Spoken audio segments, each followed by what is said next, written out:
Yan mga idol, ayan dito ngayon sa may Kalumpit, Bulacan po. Mga idol, good morning, magandang tanghali sa inyo lahat. Good morning po mga idol, yan. Kalumpit, Bulacan. Dito na tayo sa may Kalumpit, Bulacan yung mga idol, yan. Bayan po ng Kalumpit, Bulacan. Tayo po papunta sa Pangasinan. Yan po kay Daddy Frankie.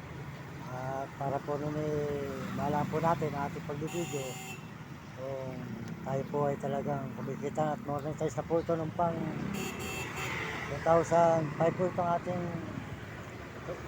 na-monetize na raw po itong ating Facebook. Kaya sana nga po pagpalain tayo para nun tayo hindi po tayo naglalakad ng malalayo. At kung sakali po matulungan tayo ni Daddy Frankie, malaki utang na loob po yun, at po ilalaban natin ang porsentuhan pumalaga mga idol.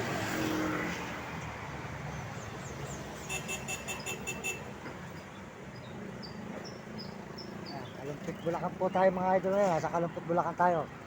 Sold out po sa inyo lahat. Pagpalay po kayo ng Diyos at bigyan kayo malusog ng mga katawan. Ayan. Ito tayo sa may highway. Kalumpit Bulacan. Maraming salamat po sa inyo lahat.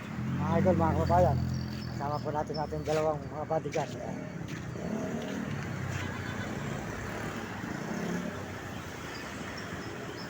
Ito ang bayan ng Kalumpit Bulacan.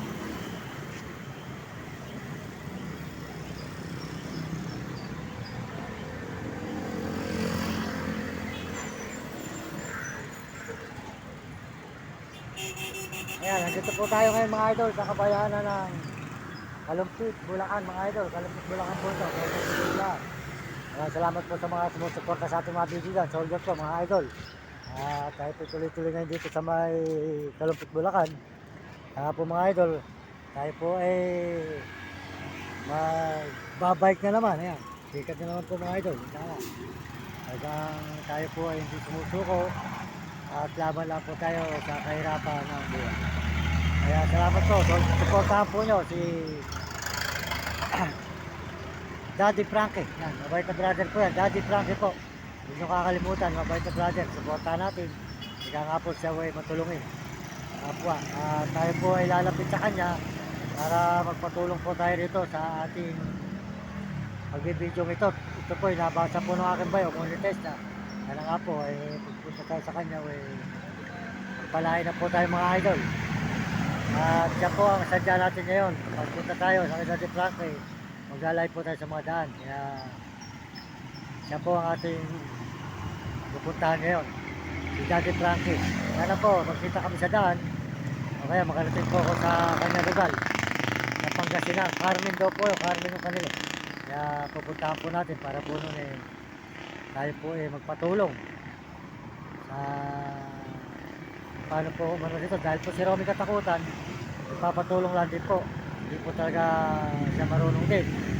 Saka shooting TV, ganoon din po shooting TV. Kaya si Daddy Frankie lang po tayo may pag-asa na matutulungan po tayo na talaga. At nakita ko po si Daddy Frankie mabait. Kahit po ilalaban na po natin ang porsentuhan para po noon tayo po pagpalain lang dito sa ating pagbablog. Napakasuportahan po nyo ng channel ni Daddy Frankie di Pangasinan. Salamat po sa inyo lahat. Suportahan natin po siya, mga idol.